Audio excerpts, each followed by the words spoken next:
పాపిరెడ్డి గారు ఉన్నారు, రాజకీయ విశ్లేషకులు, ఆయనతో మాట్లాడదాం. గుడ్ ఆఫ్టర్నూన్ సార్ పాపిరెడ్డి గారు.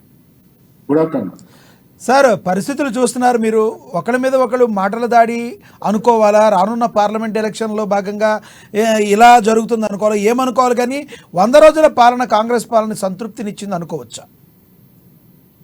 ఇప్పుడు రాజకీయ నాయకులు వాళ్ళ వాళ్ళ పార్టీల యొక్క స్టాండ్ని మీ మీడియా దగ్గరికి వచ్చి చెప్పడం జరుగుతుంది. అలా వాస్తవాలు ఎంతుంటాయి, వాస్తవాలు ఇంతలేవు అన్నది అలా మాట్లాడే వాళ్ళందరూ కూడా తెలుసు.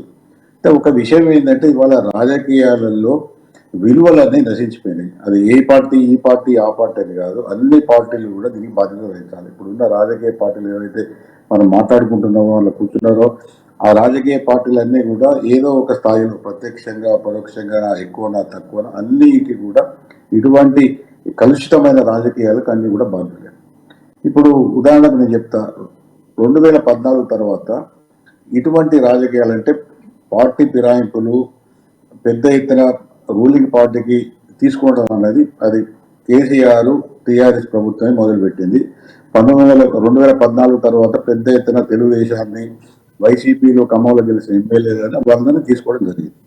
తీసుకున్న తర్వాత సరే అప్పుడేదో మెజారిటీ తక్కువ ఉన్నది, మాకు ప్రభుత్వం మనుగడ లేదు కాబట్టి తీసుకున్నామంటే నేను అనుకుంటున్నా అర్థం చేసుకున్నాను. కానీ 2018లో 88 సీట్లు వచ్చిన తర్వాత కాంగ్రెస్ పార్టీ గెలిచిందే 19-20 గెలిచింది. దాని నుంచి దాదాపుగా లేకుండా దాదాపు 5-6 పరిమితం చేసి దాని నుంచి వచ్చిన వాళ్ళను గెలిచిన వాళ్ళని కూడా మంత్రి పదవులు ఇచ్చి ఇటువంటి ఒక అనైతిక రాజకీయ తెర అన్నది బీఆర్ఎస్, ఇప్పుడున్న బీఆర్ఎస్ లేదు అప్పుడున్న టీఆర్ఎస్ గవర్నమెంట్ లో మొదలు పెట్టడం జరిగింది. అయితే దీనికి మంచి చెడ్డ అనేది ఒక విషయం పక్కన పెడితే, అసలు కేసీఆర్ గారు ఎందుకు ఏంటంటే ఈ ప్రతిపక్షమే లేకుండా చేస్తా అంటే దాదాపుగా అసెంబ్లీలో ప్రతిపక్ష స్థాయి హోదా లేకుండా చేసినాన్ని కూడా ఆయన చెప్పడం జరిగింది. అంటే ప్రజాస్వామ్యంలో ప్రతిపక్షం కూడా చాలా ప్రముఖ పాత్ర పోషిస్తుంది. ఎప్పుడు కూడా వీళ్ళు టీవీలో కూర్చున్న వాళ్ళ పార్టీ వాళ్ళందరూ కూడా అర్థం చేసుకోవాల్సింది ఏంటంటే, ప్రజాస్వామ్యంలో ప్రతిపక్షం అనేది చాలా గురుతర బాధ్యత ఉంటుంది. అధికార పక్షం ఎంత బాధ్యత ఉంటుందో అంతే బాధ్యత ప్రతిపక్షానికి ఉంటుంది. రాజకీయాలలో ప్రజాస్వామ్యంలో ప్రతిపక్షం అనేది అనివార్యంగా ఉండాలి. ప్రతిపక్ష పార్టీ కూడా బలంగా ఉంటుంది, సమాజానికి మేలైంది.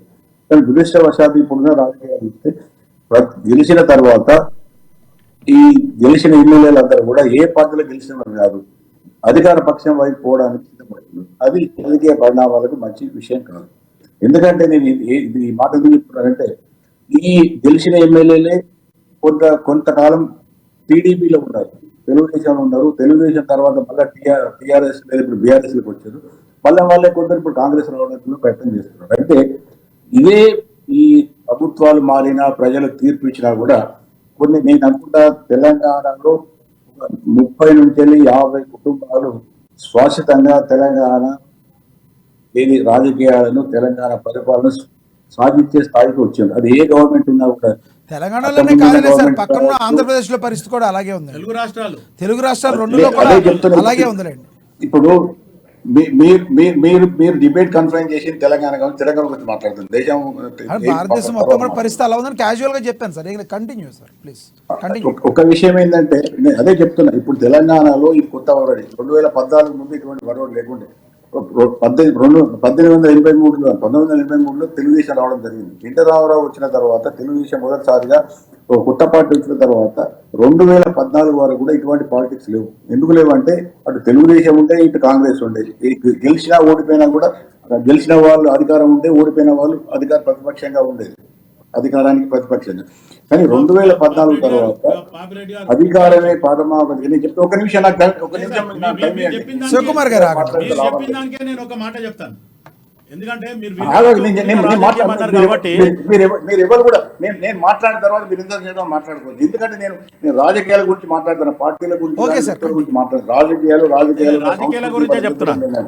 ఇది చాలా బాధాకరమైన విషయంగా పోతున్నాయి. ఇప్పుడు ఈ పార్టీలు పోవడం, ఈ పార్టీ ఫిరాయింపులు ఇవన్నీ కూడా ఏం జరుగుతుందంటే, అల్టిమేట్ గా ఒక గౌరవమైన రాజకీయానికి పోవడం లేదు. కాబట్టి ఇప్పుడు పార్టీలో ఊలమైన వాళ్ళు దుమ్మెచ్చుకోవచ్చు.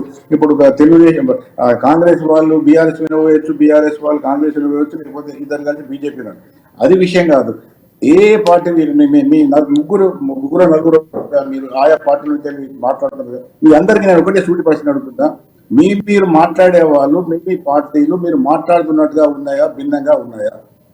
అటువంటి ఉన్నప్పుడు మీరు ఇక్కడికి వచ్చి మాట్లాడి అది అట్లున్నది వీడు తప్పు చేసిండు వాడు తప్పు, దాంట్లో ప్రయోజనం లేదు. ప్రజలు కూడా చూస్తాను, ఇది లైవ్ అంతా చూస్తాను. కాబట్టి వాస్తవంగా రాజకీయాలను మళ్ళీ విశ్లేషించుకొని దీన్ని ప్రక్షాళన చేసి రాజకీయాలు ఏ విధంగా ఉంటే ఆ విధంగా బాగుంటుంది. కానీ ఈ రకరకాల వాళ్ళతోని ఎదురు దాడి, ఈ పార్టీ ఆ పార్టీలో ఎదురు దాడి, ఆ పార్టీ దాంతో వచ్చే ప్రయోజనం లేదు. నేను ఇప్పటికి మీ అమ్మ టీవీలో ఒక 10 లైవ్లు వచ్చినా ఇదే మాటలు, ఇదే డిస్కషన్, ఇదే చర్చ, దాంతో వచ్చేది కూడా జనాలకు ఏమి లేదు.